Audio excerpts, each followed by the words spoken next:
के सभी विद्यार्थियों जो क्लास में बैठे हैं या चैनल से जुड़े हैं, मैं सभी विद्यार्थियों को धन्यवाद देता हूं।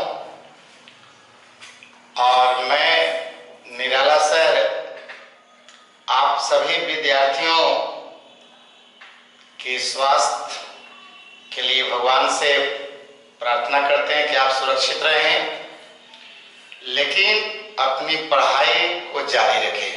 ठीक है, तो देखा जाए मतलब हम लोग फिजिकल केमिस्ट्री, ठीक है, हम लोग फिजिकल केमिस्ट्री की यानी टॉपिक्स जो चल रहे हैं ये बताए थे कि आप लोग 12 क्लास के विद्यार्थी जिसको हमने फिजिकल केमिस्ट्री अभी चला रहे हैं नहीं, तो ये फिजिकल केमिस्ट्री का जो टॉपिक्स है वह है केमिकल काइनेटिक्स। क्या है जी? केमिकल काइनेटिक्स है। और केमिकल काइनेटिक्स के अंतर्गत हम लोग देखिए क्या क्या पढ़ रहे हैं, इसके बारे में आप लोग सभी विद्यार्थी समझ रहे हैं, आप लोग समझ रहे हैं। तो आइए आज हम लोग उसी केमिकल काइनेटिक्स का जो टॉपिक हमने कल लास्ट किया था वहीं से हम स्टार्ट करने जा रहे हैं। तो पहले सभी विद्यार्थी अपनी प्रेजेंटिव उपस्थिति दर्ज कराएं और इसके लिए आपने चैनल को सब्सक्राइब कर दें ताकि आपकी प्रेजेंटिव यहाँ दर्ज हो सके। तो आइए सभी विद्यार्थी का लास्ट क्वेश्चन जो तुम लोग को हमने समझा रहे थे वह क्वेश्चन था कि रासायनिक अभिक्रिया, ठीक है, रेट ऑफ रिएक्शन को कौन कौन सी ऐसी बाहरी कारण है जो उसके दर को बढ़ा सकता है या घटा सकता है। मान लेते हैं कि कोई रिएक्शन हम करवा रहे हैं, अब कोई लड़का चाहता है कि वो रिएक्शन तेजी से हो, कोई लड़का का इच्छा है कि नहीं रिएक्शन थोड़ा सा धीरे धीरे करवाया जाए। दोनों तरह की बात है यहाँ पर, है नहीं। तो अभिक्रिया की दर को बढ़ाने या घटाने के लिए जो जो कारक जिम्मेवार होता है उसी कारक की हमने चर्चा किए रहे हैं। देखिए यहाँ पर कहता है कि रासायनिक अभिक्रिया को प्रभावित करने वाले जो कारक है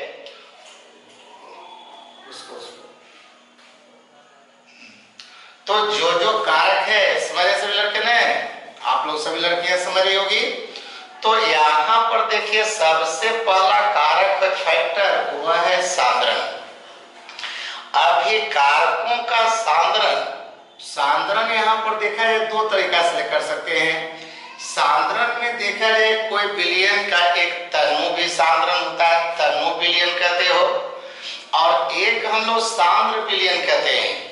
माने विलयन हम लोग दो तरीका से बना सकते हैं, नहीं पहले भी समझाए थे कि मान लेते हैं कि 2 गिलास लिया और दोनों गिलास में पानी बराबर बराबर लिया। बात समझो, 2 गिलास लिया, जैसे 1 गिलास ए लिया, 1 गिलास ए लिया और दोनों में पानी है बराबर बराबर भरा हुआ। समझ रहे हैं सभी विद्यार्थी ने। तो दोनों में विलायक है सेम, सॉल्वेंट सेम है।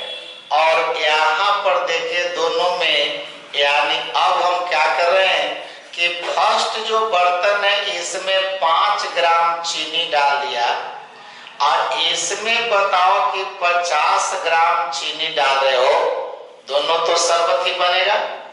मान लेते हैं 2 गिलास लिया और दोनों में बराबर बराबर जल ले लिया। अब इस जल में 5 ग्राम चीनी डाला और इसमें 50 ग्राम चीनी डाला। सोचिए दोनों शरबत बन गया, बना कि नहीं। तो दोनों शरबत तो बना, लेकिन क्या दोनों का मिठास सेम है? एक में 5 ग्राम चीनी डाले हैं और एक में 50 ग्राम चीनी डाले हैं, मैं दोनों शरबतें बना, लेकिन दोनों शरबत में चीनी की मात्रा चीनी की अणु बराबर बराबर नहीं है। क्या है? अगर इस गिलास में से मानते हैं 1 मिलीलीटर हम शरबत ले लिया और इसमें से भी 1 मिलीलीटर शरबत ले लिया, तो बताओ क्या दोनों शरबत में चीनी के अणुओं की संख्या सेम होगी? बोलो जी, नहीं। तो दोनों में जब चीनी की सांद्रण अलग अलग हो गया, माने इसमें चीनी की अणु कम है और इसमें चीनी का अणु ज्यादा है। एक मतलब है कि इसको कहते हैं कि इसका सांद्रण ज्यादा है और इसका सांद्रण ज्यादा है और इसका सांद्रण कम है। मतलब एक तनु विलयन है और एक सांद्र विलयन है। तो याद कीजिए, बताए हैं कि कोई भी अभिक्रिया जो होता है तो वो अभिक्रिया में कभी कभी अभिकारक को विलयन के रूप में लेना पड़ता है। बात समझ रहे हो ना? अभिकारक को कौन सी मिल रहे हैं?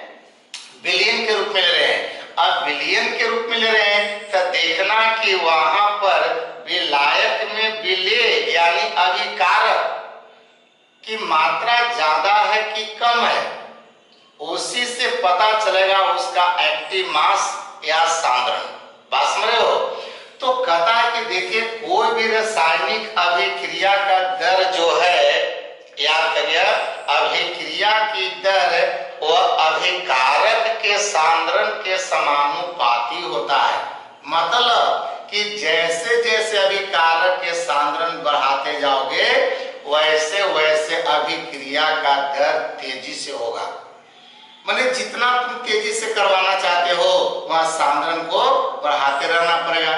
इसलिए वेग नियम समीकरण में लिखा है, मान लेते हैं एक काल्पनिक एग्जाम्पल लिए, समझ के ना। तो यहाँ पर काल्पनिक एग्जाम्पल में लिए हैं कि ए और बी दो अभिकारक है, रिएक्शन करके सी और डी ए प्रोडक्ट यानी उत्पाद बनाया। अब इसका वेग समीकरण लिख रहा है, वेग dx बाई dt। कल बता चुके थे कि अभिक्रिया के वेग को हम दो तरीका से व्यक्त कर सकते हैं। तो एक हो गया dx बाई dt, मैंने सांद्रण में परिवर्तन की दर, और ए समानुपाती का चिन्ह दिए हैं, और यहाँ भी कारक था ए और B, the concentration of A cross concentration of B. मतलब कि ए और बी की सांद्रण जैसे जैसे बढ़ते जाएगा रिएक्शन उतना ही तेजी से होता जाएगा। अगर सांद्रण कम करोगे, जैसे यहाँ पर सांद्रण ज्यादा किया, यहाँ पर सांद्रण कम किया, तो यहाँ सांद्रण ज्यादा है तो ए समझो कि रिएक्शन तेजी से करेगा और ए रिएक्शन धीरे धीरे करेगा। इसी प्रकार से तो एग्जाम्पल के रूप में हम चीनी को लेकर चले हैं, लेकिन आप समझिए कि कोई भी अभिक्रिया अगर सामान्य विलयन के रूप में होती है, अगर अभिकारक को विलयन के रूप में लेना पड़ रहा है, तो ये बात ध्यान दीजिएगा कि उस विलयन में अभिकारक के सांद्रण जितना ज्यादा होगा अभिक्रिया का दर उतना तेजी से होगा। बात समझ गए सब लड़का लड़की ने? कोई दिक्कत नहीं हो रही है? अब देखिए, तुम लोग को यही बताओ कि समानुपाती का चिन्ह है, एसी को हम देखिए बराबर में बदल दिए हैं। तो यहाँ पर लिख दिया के इनटू यानी क्रॉस माने concentration of A cross concentration of B. अब ये जो बी होता है के बारे में पहले ही बताया है कि के जो होता है जिसको कहते हैं वेग स्थिरांक, क्या कहते हैं? Rate constant. बात समझ रहे सब लड़की रहे? लड़के लोग दिक्कत नहीं हो रहा तुम को? तो यहाँ पर देखिए कि dx by dt equal to k into concentration of A cross concentration of B। अब यहाँ k को हमने कर दिया वेग स्थिरांक। अब कोई आदमी कहे कि बताओ वेग स्थिरांक क्या होता है, रेट कांस्टेंट का मतलब क्या होता है जी? तो वहां पर देखिए जरा बताए हैं कि अगर मानते हैं A और B माने अभिकारक, समझिएगा, यदि अभिकारक के सांद्रण को हम 1 मोल प्रति लीटर कर दें, कितना कर दें? 1 मोल प्रति लीटर, तो अगर A और B दोनों का सांद्रण 1 कर दिया जाए तो यहाँ भी 1 रखोगे, यहाँ भी 1, तो 1 में 1 से गुना करोगे 1, बाकी बचेगा k, माने dx by dt equal to हो जाएगा k। माने अभिक्रिया का वेग जो हो जाएगा वह वेग स्थिरांक के बराबर हो जाएगा, नहीं हो जाएगा जी? अब तुम लोग को देखिए हमेशा कि थ्योरी में कुछ ऐसी चीजें होती है उसको अपने ढंग से डिफाइन करना पड़ता है। अब यहाँ पर देखिए आपका अभिक्रिया का वेग के यानी वेग स्थिरांक के बराबर तो हुआ, लेकिन कब? जब यहाँ पर अभिकारक का सांद्रण को हम 1 कर दिया। कितना कर दिया जी? 1 कर दिया हमने। तो 1 कर दिया कर मतलब क्या कहोगे कि यदि किसी रासायनिक अभिक्रिया में प्रत्येक अभिकारक के सांद्रण को एकांक कर दिया जाए, 1 मोल प्रति लीटर कर दिया जाए, तो ऐसी स्थिति में अभिक्रिया का दर जो होता है वह वेग स्थिरांक के बराबर हो जाता है। कोई पूछ देगा कि अभिक्रिया का वेग और वेग स्थिरांक बताओ क्या कभी इक्वल हो सकता है कि नहीं? तो बोलेंगे होगा। बात समझ रहे तुम लोग ने? तो अभिक्रिया का वेग वेग स्थिरांक के बराबर होगा, लेकिन कब? जब वहां पर बोलेंगे कि अगर अभिक्रिया में भाग लेने वाले अभिकारक का अगर सांद्रण 1 मोल प्रति लीटर कर दिया जाए, तो ऐसी स्थिति में अभिक्रिया का वेग और वेग स्थिरांक दोनों समान हो जाएगा। तो याद करेंगे सब लड़के कि अभिक्रिया के वेग को प्रभावित करने वाला पहला फैक्टर होता है कंसंट्रेशन, और दूसरा पॉइंट है आपका ताप, जिसको कहते हैं टेम्परेचर।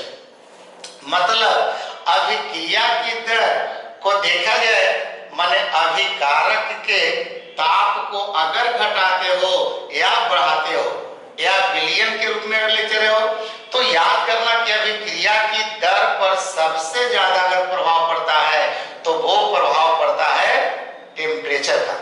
याद कीजिएगा, कभी कभी अगर आप लोग का प्रैक्टिकल करने का मौका मिला है, घर में भी आप लोग देखते हैं कि अगर मानते हैं खाना बनाते समय देखता है चावल को पानी में लेते हो, अब पानी को गर्म करना शुरू करते हो, अब पानी का ताप जितना तेजी से बढ़ते जाता है, देखता है वहां पर जो वाष्पन की दर है उतना तेजी से होने लगता है।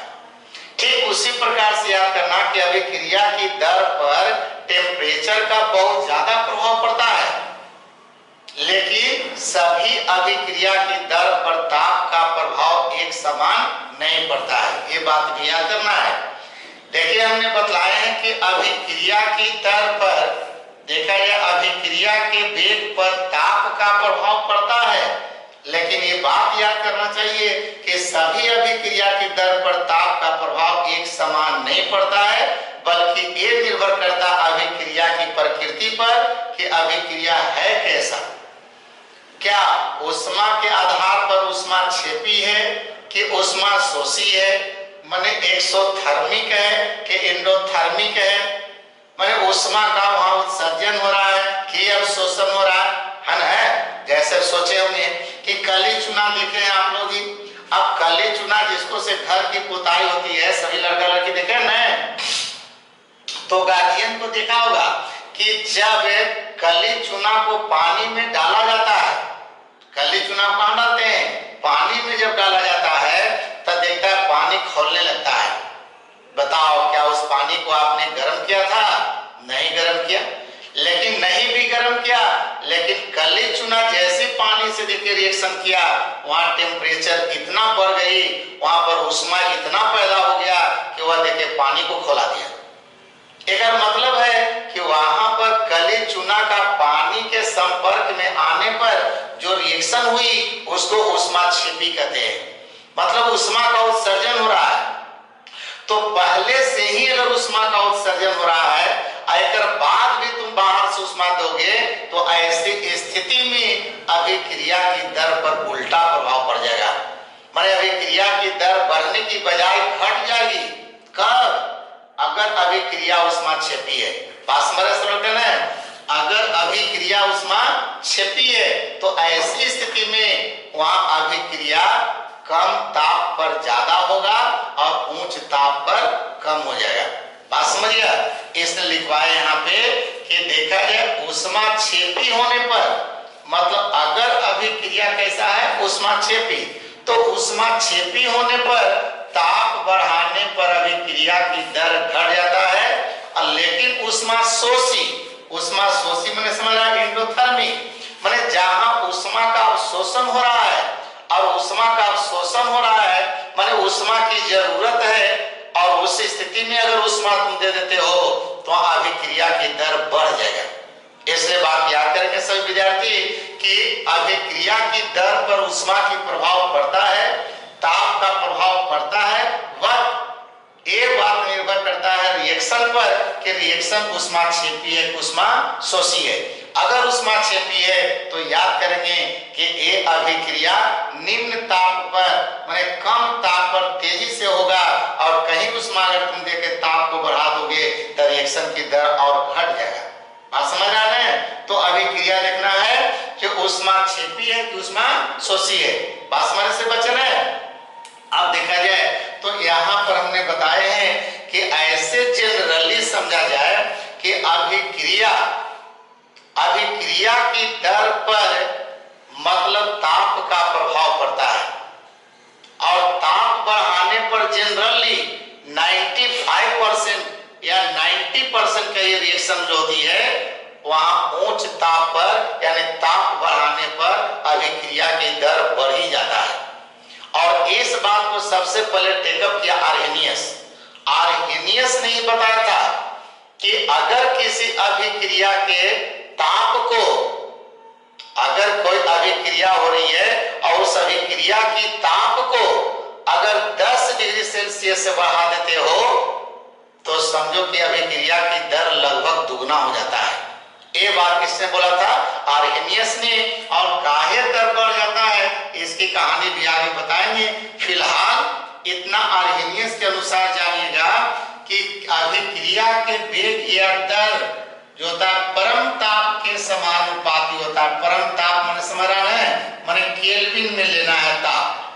तो कहता है कि अभिक्रिया की दर जो होता है परम ताप माने एब्सोल्यूट टेम्परेचर के डायरेक्टली प्रोपोर्शनल होता है, माने समानुपाती होता है। ये बात किसने बोला था? आर्हेनियस ने बोला था।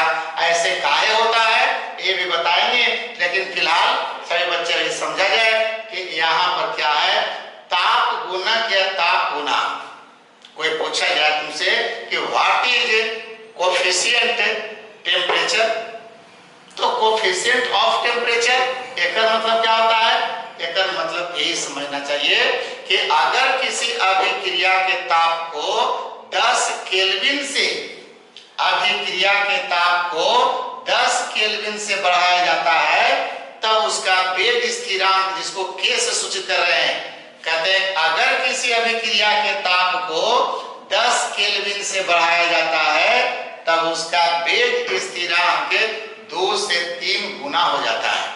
ये बात याद कीजिएगा, ये हमेशा याद करना। ऑब्जेक्टिव में यहाँ पर 10 केल्विन याद करेंगे और यहाँ 2 से 3, मतलब अगर किसी अभिक्रिया के ताप को 10 केल्विन से बढ़ाया जाता है तब उसका वेग स्थिरांक और प्रारंभिक वेग स्थिरांक, ये दोनों का जो अनुपात होता है, रेशियो होता है, इसी को कहते हैं ताप गुणांक या कोफिशिएंट टेम्परेचर कहते हैं, टेम्परेचर कोफिशिएंट बोलते हैं।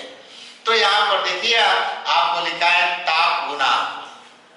ताप गुणांक यानी प्रारंभिक ताप माने T केल्विन, प्रारंभिक ताप क्या माने हैं? T केल्विन, और T में कितना ऐड कर दिया? 10 केल्विन। तो कहता कि किसी अभिक्रिया के ताप को 10 केल्विन से बढ़ाने पर, कितना से बढ़ाने पर? 10 केल्विन से बढ़ाने पर इसका वेग स्थिरांक को सूचित किए हैं। जैसे मानते हैं कि कमरा का जो तापमान है उस तापमान को जनरली 25 डिग्री सेल्सियस माना जाता है। बात समझना, जनरली 25 डिग्री सेल्सियस माना जाता है। तो 25 डिग्री सेल्सियस ताप पर एक बार 35 कर दिए, 10 बढ़ा देना है, तो एक 25 और एक 35, ठीक है। तो इतना ताप पर अगर वेग स्थिरांक अगर मानते हैं, आप निकालते हैं, जिसको K35 और K25, ये दोनों का एक अनुपात लिए हैं, इसी अनुपात को कहते हैं ताप गुणांक, जिसका मान बतावे किए हैं कि इसका मान जो होता है एक करीब करीब 2 या 3 होता है। याद कीजिएगा सभी लड़के, मतलब कि K35 का मतलब क्या हुआ कि 35 डिग्री सेल्सियस, याद करना, 35 डिग्री सेल्सियस ताप पर वेग स्थिरांक और 25 डिग्री सेल्सियस पर वेग स्थिरांक, ये दोनों का जो रेशियो होता है वो रेशियो के मान 2 से 3 तक के होता है। 2 से 3 तक याद कर लेना ऑब्जेक्टिव सब लड़के कि बात समझ रहे सब ना, कोई दिक्कत नहीं होनी चाहिए। तो यहाँ पर ये दोनों का रेशियो हमेशा याद है 2 से 3 होता है। तो ये अभिक्रिया के ताप से संबंधित बात रही कि किसी अभिक्रिया के वेग या दर को प्रभावित करने वाला जो कारण है वह कारण है तुम्हारा मतलब ताप गुणक कहते हैं। तो अनुपात का ये ताप गुणक है, ताप गुना। अब उसके बाद जो ये दूसरा टॉपिक को और हम लोग अभी विस्तार करेंगे, यहाँ पर पूरी कहानी अभी नहीं हो पाई है। तो अब तीसरा जो टॉपिक होता है वह टॉपिक होता है, याद कीजिए, उत्प्रेरक, जिसको कहते हैं कैटेलिस्ट। क्या कहते हैं? कैटेलिस्ट कहते हैं। तो उत्प्रेरक किसको कहते हैं समझना पहले। कोई कहे कि व्हाट इज कैटेलिस्ट, कैटेलिस्ट क्या होता है, उत्प्रेरक क्या होती है जी। तो बात समझे हो, सारे बात समझने लगे, कोई दिक्कत नहीं होनी चाहिए। तो यहाँ पर देखिए उत्प्रेरक का डिफिनेशन कहता है कि वैसा रासायनिक पदार्थ, दोज केमिकल सबस्टेंसेस, यानी वैसे रासायनिक पदार्थ जो किसी रासायनिक अभिक्रिया में भाग लेकर और अभिक्रिया की दर को बढ़ा देता है या घटा देता है, वैसे पदार्थ को उत्प्रेरक कहते हैं या उसी को मतलब कैटेलिस्ट कहते हैं। देखिए दो तरह की बात बोले। उत्प्रेरक एक ऐसा पदार्थ होता है जिसको अगर अभिक्रिया में अनुप्रयोग कर लिया, यूज किया, तो दो ही काम कर सकता है, या तो अभिक्रिया की दर को बढ़ा देगा, और अभिक्रिया की दर को अगर बढ़ा देता है तो उसी को पॉजिटिव कैटेलिस्ट कहते हैं, और अभिक्रिया की दर को घटा देता है तो इसको निगेटिव कैटेलिस्ट कहते हैं। माने कैटेलिस्ट भी हो गया दो प्रकार के, एक पॉजिटिव हो गया, दूसरा निगेटिव हुआ। इसलिए यहाँ पर लिखा दिए हैं कि उत्प्रेरक अभिक्रिया के वेग को बढ़ा देता है तब उसको धन उत्प्रेरक कहते हैं, या तो यहाँ कैटेलिस्ट का यही काम है। तब कोई लड़का तुमसे पूछे अगर बताओ कि एक कैटेलिस्ट अभिक्रिया की दर को बढ़ा दिया कैसे या कैसे घटा दिया जी, तो उसको यही बताए, हाँ उसको यही बताया जाए कि देखिए कैटेलिस्ट क्या करता है। कैटेलिस्ट जो होता क्या है कि अभिक्रिया में जब भाग लेता है तो ऐसी स्थिति में वो क्या करता, अभिकारक की संक्रियण ऊर्जा, बात समझो, एक्टिवेशन एनर्जी, माने जिस ऊर्जा के कारण देखता है कि वो क्या होता है, प्रभावकारी टक्कर में भाग लेने लगता है।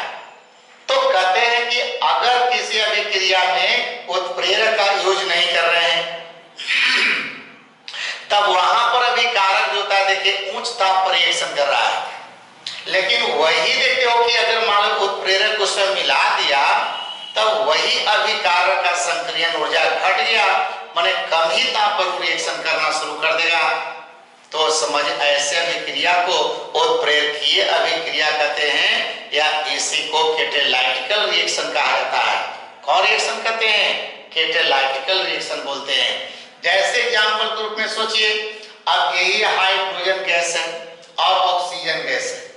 अगर किसी सिलेंडर में हाइड्रोजन ऑक्सीजन गैस को बंद कर दिया जाए तो हाइड्रोजन ऑक्सीजन गैस लेकर के सिलेंडर में बंद कर दिया जाए और सालों भर छोड़ दिया जाए, तो देखते हो क्या हाइड्रोजन ऑक्सीजन के बीच में कोई रिएक्शन नहीं हुआ।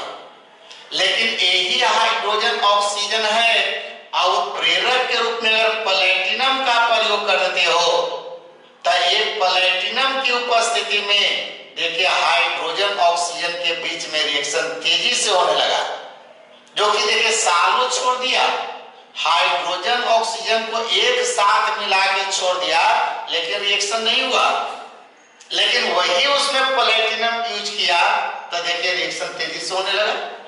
एक मतलब क्या, प्लेटिनम जो है वह समझिए कि यहाँ हाइड्रोजन ऑक्सीजन की संक्रियण ऊर्जा को कम कर दिया, माने कम ही ताप पर देखो उसका बॉन्ड टूटने लगा, रिएक्शन होने लगी और जल के अणु का निर्माण होने लगा।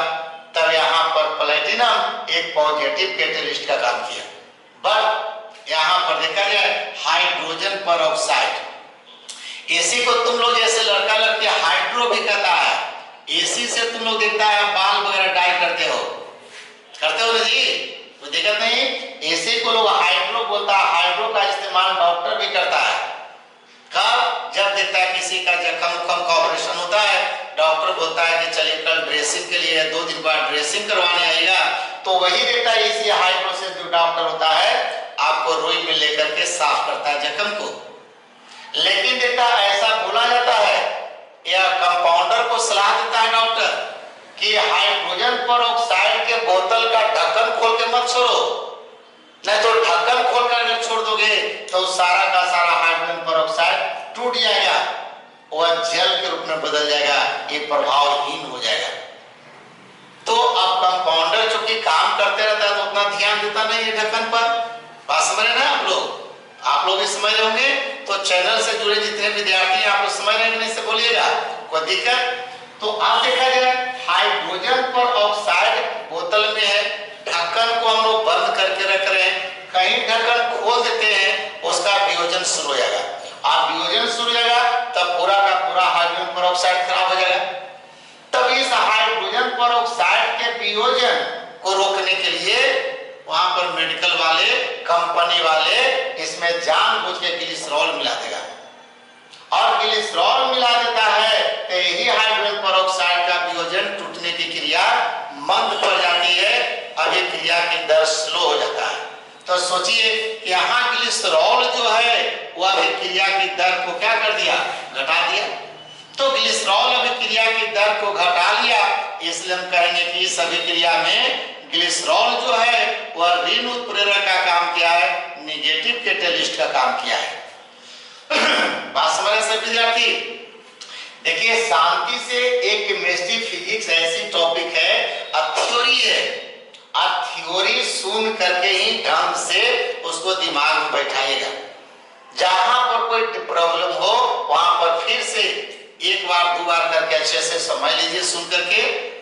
कारण कि क्लास में भी तो ही होती है, जो बैठे रहते हैं विद्यार्थी, आप लोग पूछते हैं तब पूछते हैं, न तो बैठे बैठे सुनकर समझते हैं। और न पढ़ने वाले विद्यार्थी तो घर पर भी या क्लास में तो डिस्टर्ब भी करते हैं। तो मैं चाहूंगा कि जितने भी विद्यार्थी चैनल से जुड़े हैं या क्लास में अटेंड उपस्थित हैं वह सारे विद्यार्थी इस पर ध्यान दीजिएगा। अब देखा जाए अभिक्रिया की दर को देखिए, पहला फैक्टर आप लोग लिया सांद्रण, याद करते रहेगा, कभी कभी एग्जाम में ये थ्योरिटिकल ढंग से लिखा देता है। तो पहला हुआ कंसंट्रेशन, दूसरा हुआ टेम्परेचर, तीसरा में यहाँ पर बता रहे हैं कैटेलिस्ट, चौथा में देखिए होता अभिकारक की प्रकृति या पृष्ठीय क्षेत्रफल। मतलब समझिएगा कि जितना सारे अभिकारक है या जितना सारे केमिस्ट्री में तत्व है या यौगिक है उसका रिएक्शन करने का प्रकृति एक समान नहीं होता है। कारण कि सभी अणु में बंधनों की संख्या एक समान नहीं होती है। किसी अणु में बंधन ज्यादा होता है, बॉन्ड ज्यादा होता है, और कहीं कहीं पर बॉन्ड कम है। अब जहां पर बॉन्ड ज्यादा है एक मतलब कि निश्चित वहां अभिक्रिया की दर स्लो होगा, और जिस मोलेक्युल में, जिस अणु में, जिस आयन में अगर मान लेते हैं कि बॉन्ड कम है तो बताओ वो जल्दी से टूट जाएगा ना। एक मतलब है कि बंधनों की संख्या पर भी डिपेंड करता है अभिक्रिया की दर। माने जिस अभिक्रिया में अभिकारक में उपस्थित बंधनों की संख्या कम होगी तब समझना अभिक्रिया का दर तेजी से होगी, और वही बंधनों की संख्या अगर ज्यादा होने लगा तब अभिक्रिया का दर स्लो हो जाता है। बात समझ रहे हैं सब लोग। तो अब देखा जाए जैसे एग्जाम्पल के रूप में सोचिए, सोडियम भी एक धातु है और मैग्नीशियम भी धातु है। माने sodium is a metal and magnesium is also metal. माने सोडियम भी मेटल है, मैग्नीशियम भी मेटल है, लेकिन सोडियम देखिए कि ठंडा जल के साथ तुरंत रिएक्शन कर जाता है, और वही मैग्नीशियम देखिए रिएक्शन नहीं करता है, जबकि दोनों धातु है। अंतर यही है कि सोडियम अल्कली मेटल है और मैग्नीशियम अल्कली अर्थ मेटल है। एक क्षारीय धातु है, एक क्षारीय, ठीक है, क्षारीय मृदा धातु की बात हम लोग कर रहे हैं। तो यहाँ पर देखता है सोडियम ठंडा जल के साथ रिएक्शन किया, लेकिन मैग्नीशियम देखता उबलता हुआ जल के साथ रिएक्शन किया। अब सोचिए, एक सोडियम अभिकारक है, वो मैग्नीशियम अभिकारक है, एक ठंडा जल से रिएक्शन कर रहा है, दूसरा नहीं कर रहा है, तो क्या अभिकारक की नेचर सेम रहा? इससे पहला पॉइंट बोले हैं कि अभिक्रिया की प्रकृति पर भी ध्यान देता है। दूसरा, पृष्ठीय क्षेत्रफल, कोई भी अभिकारक को जितना क्षेत्रफल माने सतही क्षेत्रफल कहते हैं, इस सतही क्षेत्रफल की संख्या जैसे जैसे मान बढ़ेगा वैसे वैसे रिएक्शन की दर बढ़ेगा। इसलिए अगर कोई अभिकारक टुकड़ा के रूप में हो, अभिकारक कैसे हो? टुकड़ा, बड़ा बड़ा टुकड़ा ले लिया, देखकर मतलब उसका पृष्ठीय क्षेत्रफल कम है, रिएक्शन की दर कम होगा। लेकिन वही बताओ कि अभिकारक के टुकड़ा है और उसको तोड़ करके पाउडर कर दिया, छोटा छोटा चूर्ण कर दिया, तो समझिए कि पृष्ठीय क्षेत्रफल हम बढ़ा दिया। आप पृष्ठीय क्षेत्रफल बढ़ा दो या मैं अभिक्रिया की दर बढ़ जाएगा। इसलिए यहाँ पर कहा जाता है कि अभिकारक के बड़े बड़े टुकड़ों की अपेक्षा छोटे छोटे टुकड़े होते हैं, उनका चूर्ण होता है, उसकी पाउडर होता है, वो रिएक्शन तेजी से करता है। इसलिए हम लोग कभी प्रैक्टिकल भी करवाते हैं तो वहां पर यही करते हैं कि बड़े बड़े टुकड़ा को रिएक्शन करवाने के पहले उसको छोटा छोटा टुकड़ा कर लेते हैं, चूर्ण कर लेते हैं, पाउडर बना लेते हैं। बात समझिएगा, फिजिकल केमिस्ट्री जो है ये रिएक्शन की तुम्हारा सिद्धांत बताता है। आप मानते हैं कि इनऑर्गेनिक केमिस्ट्री में ऑर्गेनिक केमिस्ट्री में रिएक्शन करवा रहे हैं और उस रिएक्शन की स्थिति में कोई जरूरत पड़ जाता है तो वहां पर अभिक्रिया की दर को बढ़ाने की आवश्यकता होगी, तो कैसे बढ़ेगा यहाँ पर ध्यान बात को सब रखना होगा। तो अब इसके अलावा अभिक्रिया के वेग को प्रभावित करता है लाइट भी, प्रकाश भी। तो प्रकाश कहने का मतलब कुछ ऐसी रासायनिक अभिक्रिया है जिसमें अभिकारक के परमाणुओं के बीच में जो बंधन होती है, बॉन्ड होता है, उस बॉन्ड को तोड़ने के लिए वो लाइट एनर्जी की आवश्यकता होती है, वह प्रकाशीय ऊर्जा की जरूरत होता है। और ऐसी स्थिति में जैसे जैसे प्रकाश की तीव्रता बढ़ती जाएगी तो वैसे वैसे अभिक्रिया की दर बढ़ता जाएगा।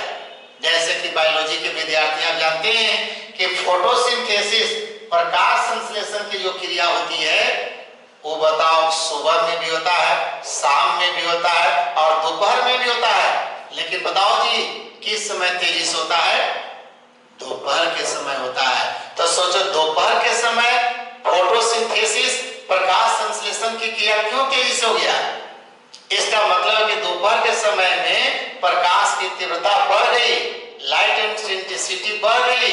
तो लाइट इंटेंसिटी प्रकाश की तीव्रता जब बढ़ने लगा तो वहां पर देखा कि बॉन्ड तेजी से टूटने लगा, वहां पर अभिक्रिया तेजी से होने लगा। जैसे एग्जांपल के रूप में हाइड्रोजन और क्लोरीन, अगर हाइड्रोजन गैस और क्लोरीन गैस दे दिया जाए और ये दोनों गैस लेकर के अंधेरे में रिएक्शन करवाते हो डार्क में, तो समझिए रिएक्शन नहीं होता है। लेकिन वही देखता हाइड्रोजन और क्लोरीन जिसको अगर धूप में रख दिया जाए, सूरज की प्रकाश अगर इसको मिलने लगे तो देखता अभिक्रिया की दर बढ़ जाता है। अब आप ही लोग सोचिए कि यहाँ पर हाइड्रोजन है, क्लोरीन है, सिल्वर क्लोराइड टूटते हैं तो देखता है प्रकाश के कारण ही टूटता है। प्रकाश की उपस्थिति में अभिक्रिया की दर बढ़ जाती है, लेकिन वही प्रकाश अगर नहीं मिलता है तो अभिक्रिया का दर मंद हो जाता है। तो ऐसे ऐसे बहुत सारा फैक्टर है, प्रेशर भी है, मैंने दाब अगर आप पॉइंट देना चाहो तो दाब भी दे सकते हो। कारण कि बताए हैं कि कुछ ऐसे रिएक्शन होता है जो गैसीय रिएक्शन होता है, माने अभिकारक जो होते हैं 2 या 3 जो भी अभिकारक ले रहा है, अगर सब के सब गैसें हैं तो गैस के रूप में अगर है तो याद करेंगे कि गैस की दाब जैसे जैसे बढ़ाओगे वैसे वैसे अभिक्रिया का दर बढ़ता जाएगा। जैसे बताया कि अभिकारक का सांद्रण, कि अभिकारक की सांद्रण बढ़ाओगे तो अभिक्रिया का दर बढ़ेगा। उसी तरह से अभिकारक के रूप में अगर गैस है तो गैस का दाब बढ़ाओगे तो अभिक्रिया का दर बढ़ जाएगा। बात समझ आ रहा है? सांद्रण और दाब कभी कभी सेम केस में चलता है। अगर मान